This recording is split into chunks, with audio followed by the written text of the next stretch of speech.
2 weeks ago. Um, I basically got cut off from my meds. When I mean cut off, I mean I ran out of my antidepressants. So determined, because I've been doing good lately with taking my meds every single day, which is very unlike me. I might take it once, twice a week, stop taking them for weeks, and of course nothing can happen from that. You have to be very determined. If there's a part of you that wants to live, you have to help yourself take those meds every single day. And yeah, there are times where I forget, of course, but my method of remembering for the most part is just to simply take it before you leave. Don't walk out the door. That actually helps. Do not leave the apartment until you take your meds. And that has helped me a lot. But when I went to CVS, they told me that I don't have any more refills, and I need to go to my clinic to see my doctor so I can get a refill. The problem with that is that my clinic is very phone number sensitive. And what I mean by that is that basically they don't even ask. They may ask for your name and your address and your social security and whatnot to, as, common sense says, that to make sure that this is the person who you say you are, obviously. But they barely do that. What's most important to them is just your phone number. They are so fucking sensitive about their phone number. Like, I remember one time I actually went in on the day. It's very rare that I can actually remember that I have a doctor's appointment, but I remembered it. I just didn't remember the time. Although I suspected it was around 3 o'clock in the afternoon, between 3 and 3:30. So I went in at noon to ask the lady what time my appointment was, and she asked me for my phone number. Well, I said I don't remember what my, well, I told her first that I didn't have my phone number, my phone. I probably left it here, and so she said, well, just tell me what your phone number is. Well, I'm like, I don't remember what my phone number is, and she's like, well, I can't, she says something along the lines of, I can't, access your information unless you give me a phone number, and I'm like, well, I don't know what my phone number is. I barely use it as it is. I don't remember the exact conversation, because this was around a year or two ago. But she wouldn't even let me give her my name, social security, address. She didn't want none of that. She just wanted a phone number.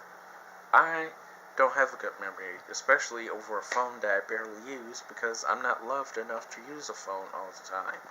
No one to call, so I don't need to use a phone. In fact, I'm so anti-phone that I don't even want to use it for an emergency situation. So let's say that this apartment building was on fire. Everyone is out safe, but me, I would prefer to stay here and be burned alive, because at least I died in some form. But anyway, I had to actually leave, because a phone number was how to access everything. She wouldn't let me give her my name or anything. She wouldn't do that. She said it was a phone number or nothing else, so I had to leave. So I had to miss out on one appointment that I remembered, just not the time. So that's why I haven't even been to the doctor or to the clinic, because actually I haven't used my phone. My phone is a pay-as-you-go phone, and because I haven't used it in several months, the phone number on it expired, so I will have to get a new phone number anyway. So even with that, it's not going to match the phone number to whatever number they currently have.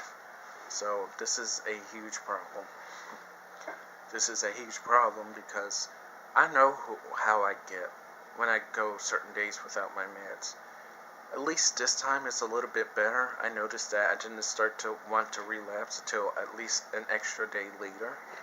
Usually by day 2, I'm suicidal. It wasn't until around day 3 I started choking myself.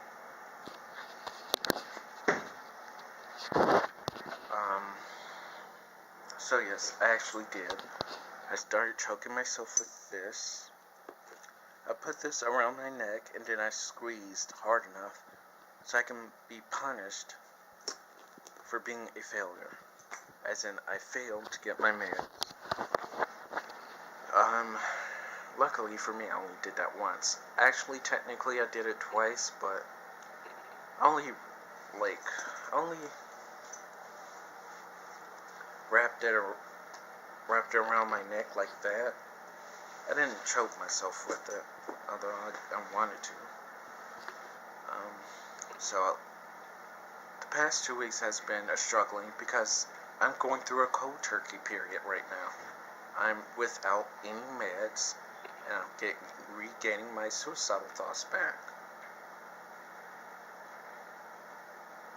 Sorry. I still care about what people think, and when I hear people in the hallway, I start to get nervous. Because even when I'm in here, I start getting nervous. That's what my social anxiety is like. It's like I'm not protected by these walls. I still care what people think.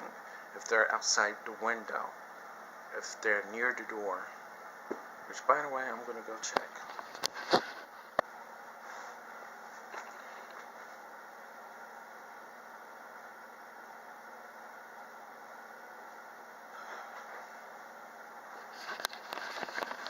Yeah.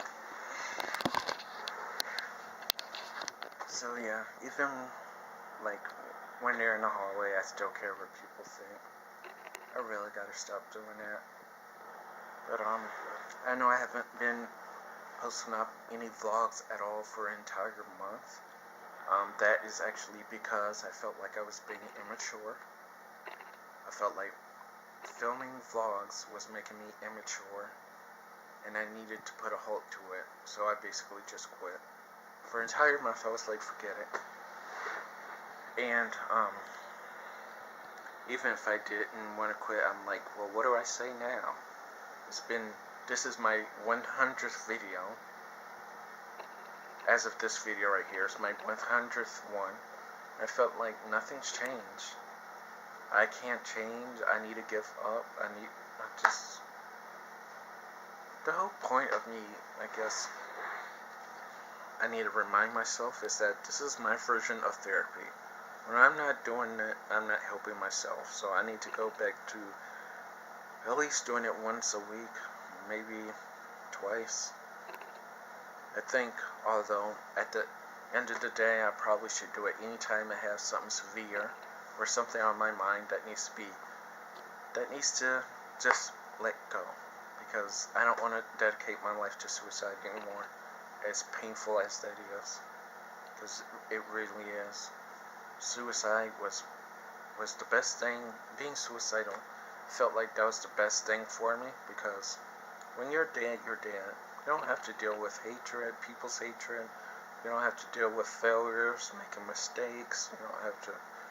All this stuff, I could avoid it if I was successful in my suicide attempts. Now, I feel like more and more I want to continue to work on recovery process and take it more seriously. That fucking sucks, too. That really does. So, I guess with this video I'm saying I'm done. I'm unquitting. Like, I'll start doing these vlogs again because I have a lot to say. Like, I think my next video should be about self-forgiveness, because I'm having a huge issue with